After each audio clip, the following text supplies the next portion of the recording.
I'd like to introduce our next speakers, but before I do, I'll just explain why I have Melissa signing in Auslan next to me. We have Brent Phillips from VicDef here. He's our presenter straight after the afternoon tea break, and Melissa is providing interpretive services for him at the moment. Our next speakers are Marlene and Sue, and they're going to talk to us about the Ready to Go relocation program.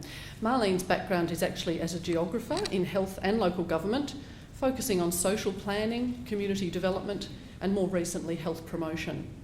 Marlene's worked in the Cockatoo area as a health promotion practitioner with Monash Health for over 12 years. She's also lived in a rural part of Cardinia Shire for over 25 years, and so she's got a good appreciation of the isolation that can be experienced in that area. Sue has been a resident of Cockatoo for 6 years and is actively involved in over 5 local community groups, including the Ready to Go program. After careers as a science teacher and in PR and fundraising in the not-for-profit sector, she's successfully run a home-based small business as a freelance editor for the past 8 years. So I'd like to introduce now Marlene and Sue to talk about the Ready to Go program. Welcome.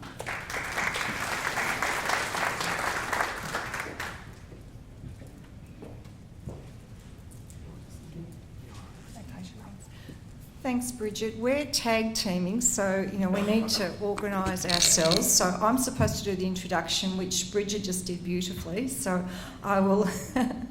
I'll just say that I've really enjoyed working on this program because it is a community-based initiative, and the whole initiative came through our Cockatoo Township Committee, and Sue is one of the ringleaders, as I say. So I love this work, and Sue's going to do the background and I'm going to do some of the results. So if we cross over a bit, don't worry about it, we are pretty good at tag teaming. Good afternoon. Thanks for the opportunity to be here today. Our little local Cockatoo Ready to Go program began in about 2011, and it is really looking at relocation of people prior to heat waves or other emergency situations. And I'll just start with the definition of the heat wave, which is our sort of action point. Obviously, it's a period of unusual or uncomfortable hot weather that could impact on health, infrastructure and services. The definition that we use as our trigger point to enact our program comes through the Department of Health and Human Services Heat Health Alert system.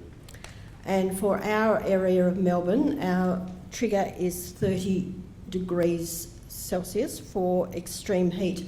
And that figure is arrived at by looking at the maximum temperature on a particular day and then the temperature the following evening. So for example, if it was 38 degrees during the day and then overnight it was 24, we add those up, divide by 2, and if the result is 30 degrees or above, then that indicates to us that it's an extreme heat situation, so that's when we swing into action.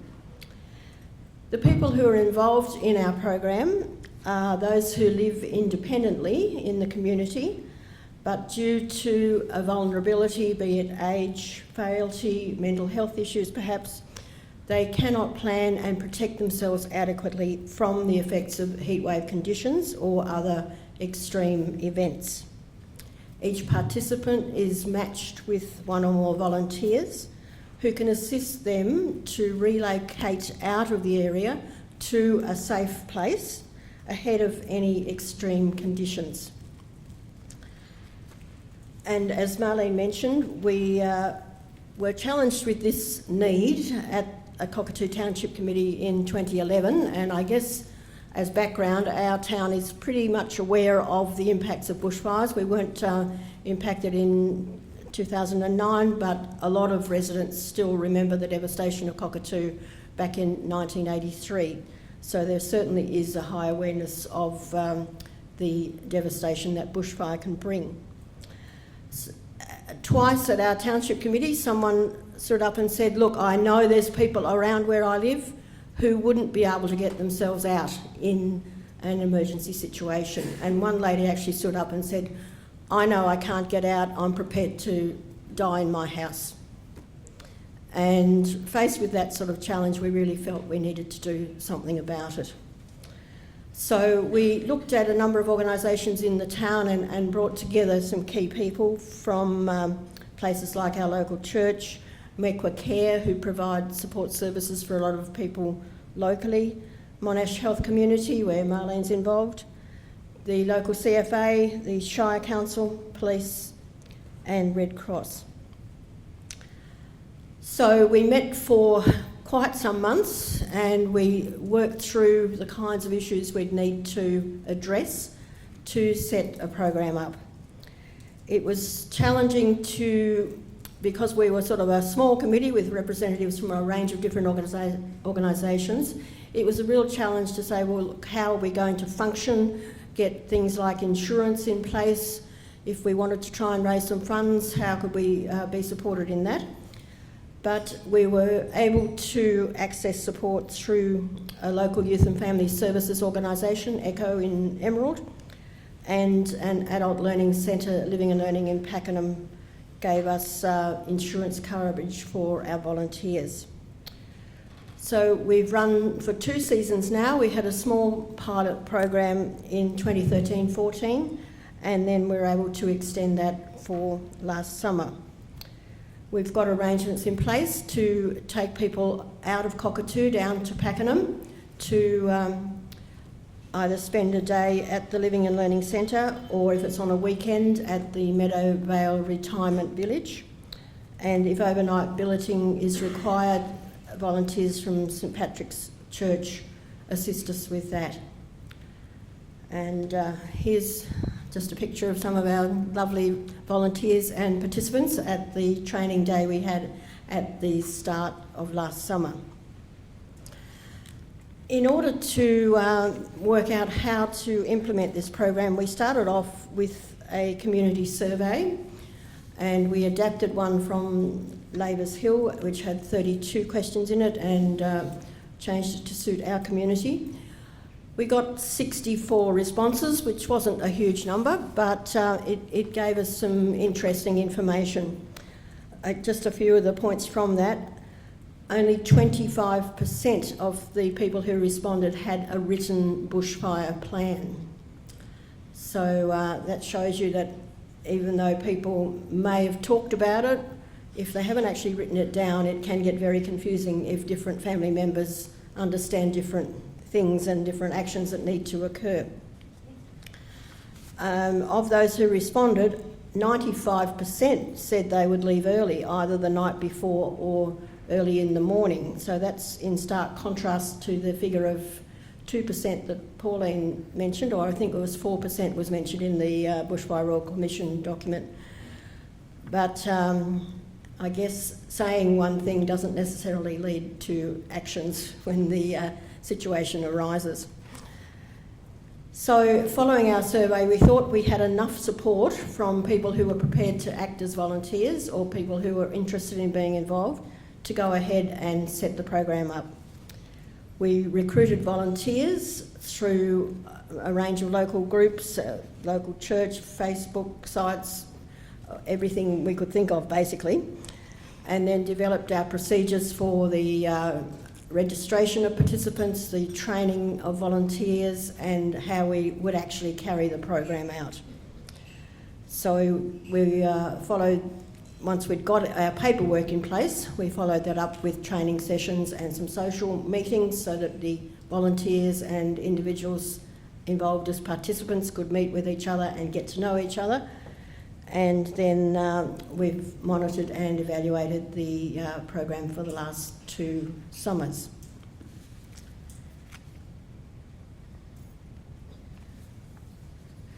So as Sue said, we've had 2 trial runs. So we called the first year our pilot year, which was 2013 and 14.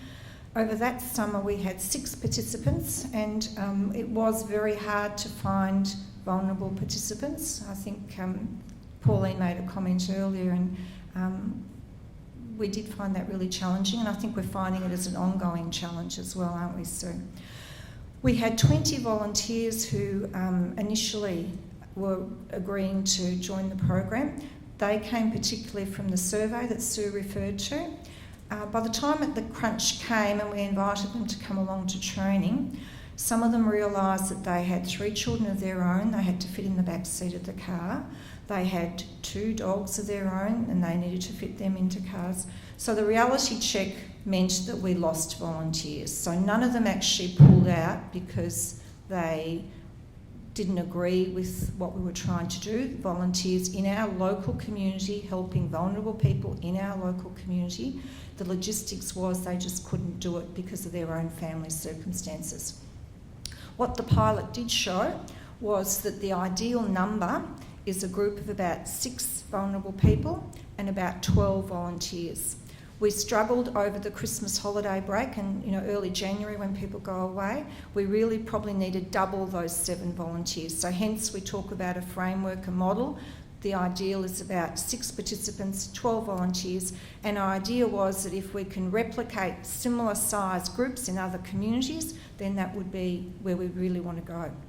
So this last year we were very lucky, we got some indirectly government funding. We had funding through the South East Melbourne Medicare Local, so we got health funding, which is interesting to follow our pilot through a bit more. And we were very fortunate then to be able to recruit more participants and volunteers, but still not enough to start 2 full programs. We had like about 1.5, 1 3/4. And anyway, so we decided we would leave it as one big group. And it's not as easy to administer. So that was a really good learning. The weather conditions, so we didn't have very many heatwave episodes in the last 2 years. The weather's been very kind to us.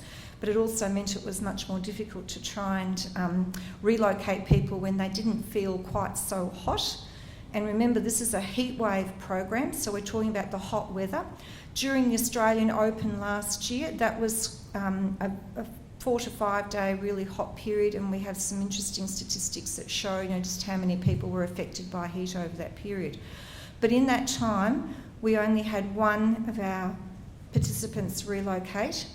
And we had, I think, over that summer, volunteers relocated 6 times. So there were 3 volunteers who relocated a few times. Not a great deal of people.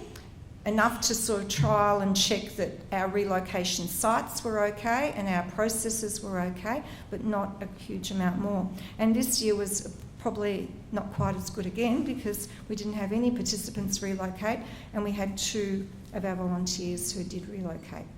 What it showed up though, when we had our debriefings, and we had a February debriefing and an end of season debriefing each year, the participants were saying really, really loudly that what they really valued was how they were being assisted. The regular phone calls, someone caring, all that sort of thing, that was what really counted. So the outcomes of our program basically were, the weather conditions weren't that good. It's really hard to get people motivated when you've got extreme weather events happening anyway. And when you've got a mild summer 2 years in a row, it's pretty challenging. It did show us a lot more about our vulnerable community members and how we identify just who is vulnerable and who really needs our help. And we've got some practices in place now where we can assess our referrals a little bit more appropriately. And we have a community health nurse who's joined our committee, one of my colleagues in community health, and she's actually helping our participants with lots of other issues that they face in their lives, like having the emergency alarm system in place, having extra home help, having more medical support, that sort of thing. So that's been really useful, but it means that we can actually identify our vulnerable communities more readily and support them more appropriately as a result.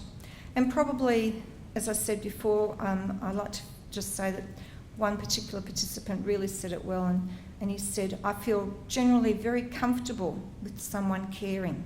And that was based on the trust that that person developed with his volunteer. All contact is good. So that was pretty positive. So we've really taken a little bit of a different direction by saying, okay, this program really focuses on supporting our vulnerable community in whatever ways they need to be supported to make them feel confident that if they need to leave, they can do it. And if they need to feel confident staying at home, that they're supported to do that as well. So we had 2 lots of recommendations. When we did the pilot, we had to document very carefully what we'd done because we knew that we needed to have more help to roll it out if it was going to be successful. So in that process, we decided we'd look at recommendations relevant to the committee, recommendations relevant for the community as a whole. So there's 2 lots of recommendations, and we repeated that when we wrote up this last summer as well and documented it. So we need to consolidate the program in Cockatoo. The funding that we had for this last season was to try and expand it. We had contact with over 35 organisations, mostly local organisations, so the word is out there much more, and they're much more au fait with what's happening with Ready to Go, what it is, how it works, how they can make referrals, how they can volunteer. But we need to consolidate first before we try to expand. We need to mentor other communities. We're happy to do that, but it will be at the request of those other communities, not us going out looking for, how we can get more bums on seats, I suppose. We're working very closely with ECHO, Youth and Family Services. They're our auspice organisation for funding, and they've been doing some work which is very complementary work. Since the Ash Wednesday bushfires in 1983, they started an emergency management team amongst their local community. They have over 40 volunteers that have been involved for 20 plus years, 25 years. They've also, as a result of that, after the Black Saturday fires, they were approached to develop a program for young people based on social media so that young people are more engaged and ready to relocate if they need to. And then we approached them about our vulnerable communities, which is basically older people and those with chronic health issues. So we can now cover the broad ambit of the whole age group in our community, and we're looking to expand as a team across the whole of the hills eventually over the next 3 to 5 years, we hope.